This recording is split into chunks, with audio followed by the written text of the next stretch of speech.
जाटव जी,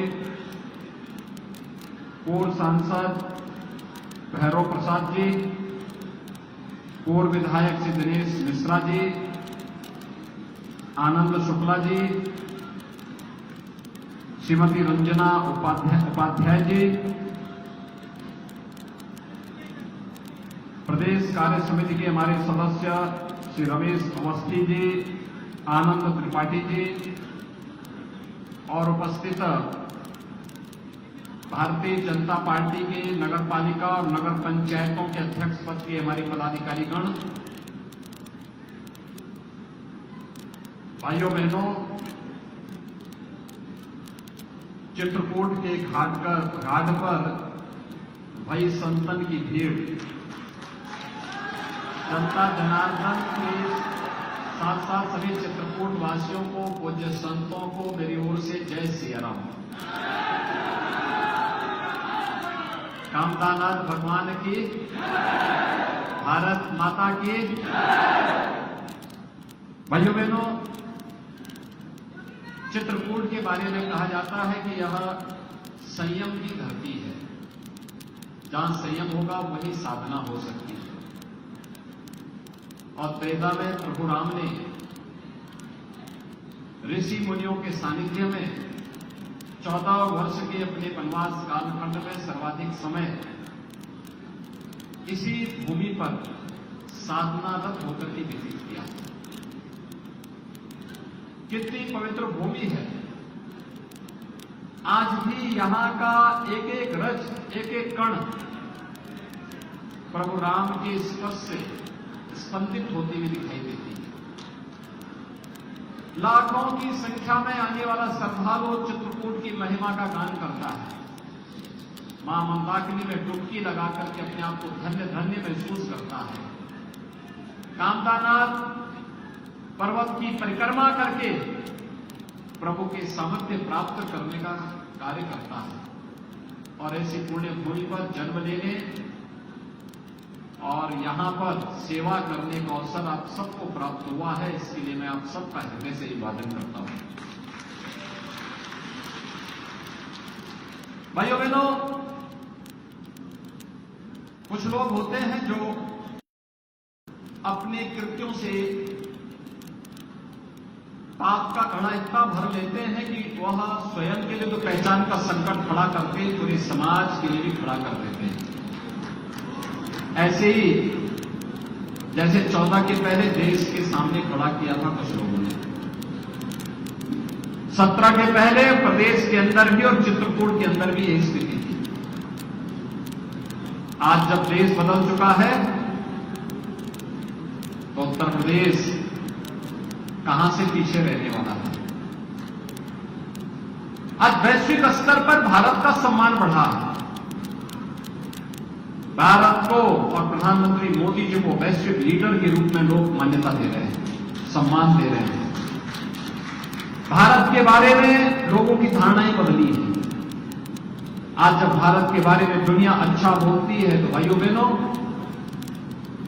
140 करोड़ की आबादी का सम्मान होता है। भारत का नौजवान जब दुनिया के अंदर कहीं जाता है, सम्मान की दृष्टि से देखा जाता है। देश के अंदर लीडरशिप कैसे होनी चाहिए, आजादी का अमृत महोत्सव उसका एक उदाहरण है। आपने देखा होगा कैसे आजादी के अमृत महोत्सव कार्यक्रम में जब ये देश आजाद हुआ था 1947 में, उस आयोजन के हम साक्षी नहीं थे। हम में से ज्यादातर लोगों का तब जन्म भी नहीं हुआ था। और उस समय जो सरकार थी, जिनके हाथों में सत्ता आई थी, वे लोग सत्ता संभालने में इतने मशगूल थे कि देश को उस आनंद के साथ जोड़ने की फुर्सत कहां थी। तत्काल देश आजाद हुआ था, कठिन परिस्थितियां थी। देश की विभाजन की त्रासदी से एक बड़ा क्षेत्र करा रहा था। भाइयों बहनों, लेकिन जब देश अपनी आजादी का अमृत महोत्सव मना रहा था उस समय देश के यशस्वी प्रधानमंत्री ने भारत के 140 करोड़ लोगों को देश की आजादी के अमृत महोत्सव के साथ वह हर घर तिरंगा के माध्यम से जोड़ने का कार्य किया था। यही तो सच्चा लोकतंत्र है, जिसमें महोत्सव के साथ गुण आपने देखे होंगे। कोरोना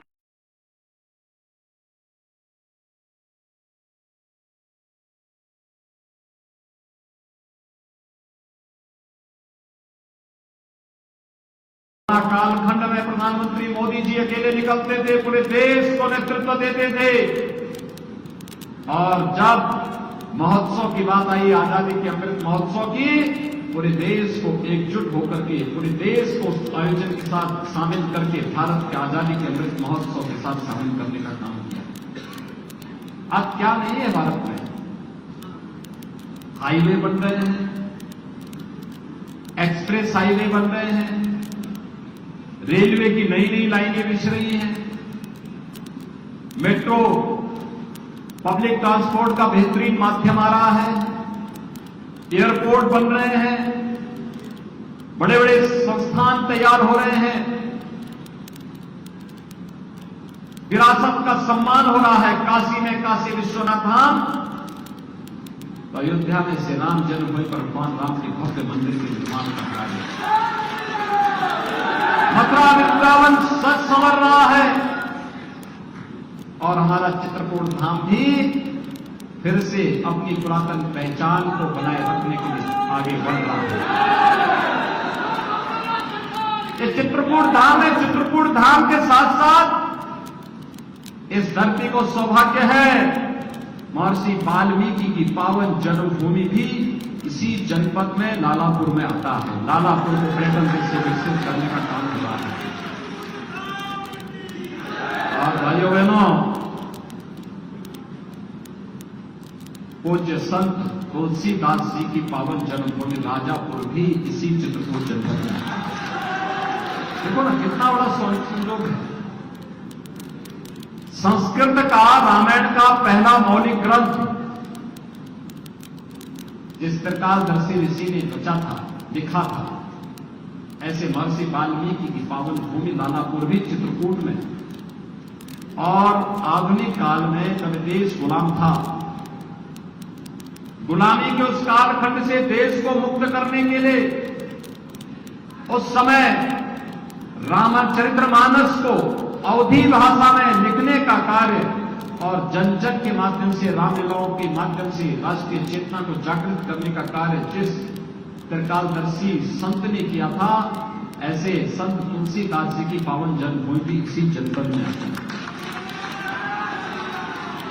और मैं इसीलिए कह रहा हूं कि यहां का रज रज, यहां का कण कण परशुराम के स्पर्श से स्पंदित है। आज भी उसको महसूस किया जा सकता है। हमारे पूज्य संतजन बैठे हैं, ये जब कामतगिरी की परिक्रमा करते हैं, चंद्रिका प्रसाद उपाध्याय जी नित्य प्रति कामतगिरी की परिक्रमा करते हैं, जब ये लोग परिक्रमा करते हैं तो अपने एक श्वास में उस स्पंदन को महसूस करते हैं। भाइयों बहनों, एक तो इतना महत्व इस धरती का, जहां पर तुलसीदास जी को हनुमान जी की कृपा से भगवान राम और लक्ष्मण जी ने साक्षात दर्शन दिए थे। ये वही धरती है। अनेक चमत्कारों से भरी हुई धरती, लेकिन बीच के कालखंड में पहचान का संकट खड़ा कर दिया था इस धरती के सामने।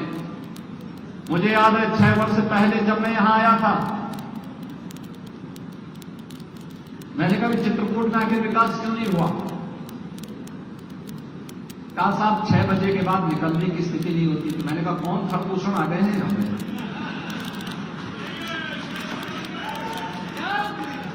कौन से ऐसे खरदूषण आ गए हैं कि जो उस समय तो ऋषि मुनियों को तबाह करते थे और आज यहां के व्यापारियों को, यहां के नागरिकों को तबाह कर रहे हैं? कौन लोग हैं? और भाइयों बहनों, आज 6 वर्ष के बाद जब मैं आपके बीच में हूं, मैं कह सकता हूं कि हमारा चित्रकूट डकैतों से पूरी तरह मुक्त हो चुका है।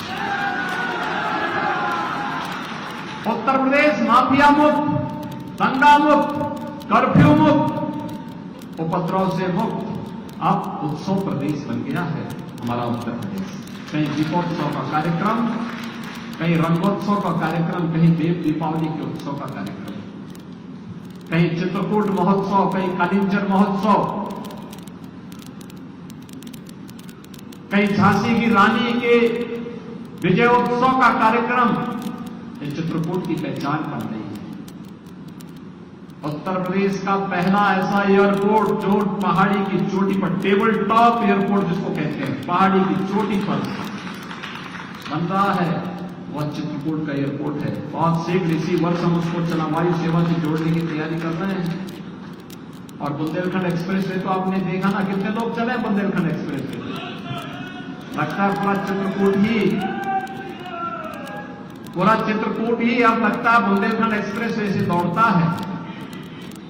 भाइयों बहनों, दिल्ली की दूरी मात्र 6 घंटे की कर दी है और एयरपोर्ट को चलने दीजिए, दिल्ली की दूरी 1 घंटे से कम समय में आप दिल्ली पहुंच जाएंगे।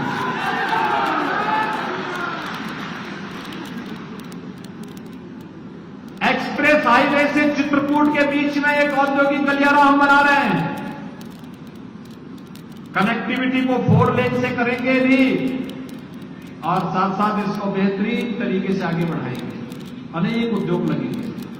डिफेंस कॉरिडोर के भी, डिफेंस से संबंधित, रक्षा उत्पादन से संबंधित उद्यम यहां लगेंगे।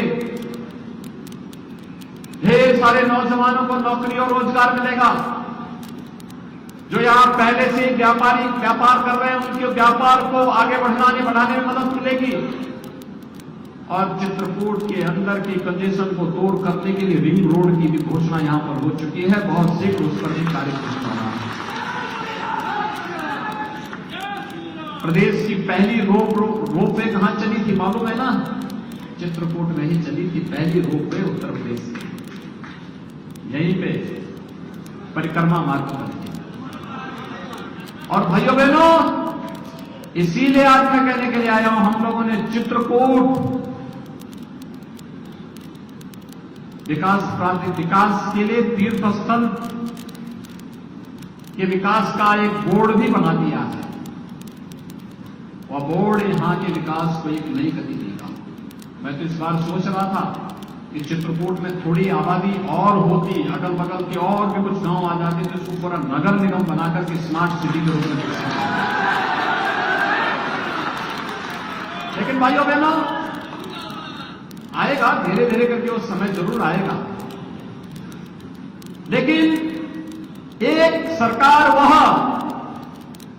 जो विकास पर ध्यान दे, चित्रकूट को उसकी मौलिक पहचान को देने का कार्य किया। चित्रकूट को डकैतों से मुक्त करके, अपराधियों से मुक्त करके फिर से सनातन हिंदू धर्म के पवित्र स्थल के रूप में स्थापित करने का कार्य की। वह एक डबल इंजन की भाजपा की सरकार आपके साथ। और एक लोग वे भी थे जिन लोगों ने अपने पूर्वजों को ही भूल दिया। समाजवादी पार्टी जीवन भर डॉक्टर लोहिया के नाम पे राजनीति करती रही। रामायण मेलों की शुरुआत डॉक्टर लोहिया ने की।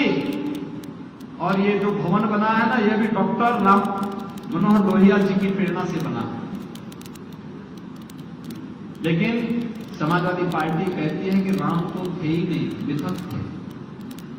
अयोध्या में राम भक्तों में गोली चलाएंगे, राम भक्तों के बारे में अनर्गल प्रलाप करेंगे, रामायण के बारे में और संत तुलसीदास जी के रामचरितमानस के बारे में अनर्गल टिप्पणियां करेंगे। ये आज की समाजवादी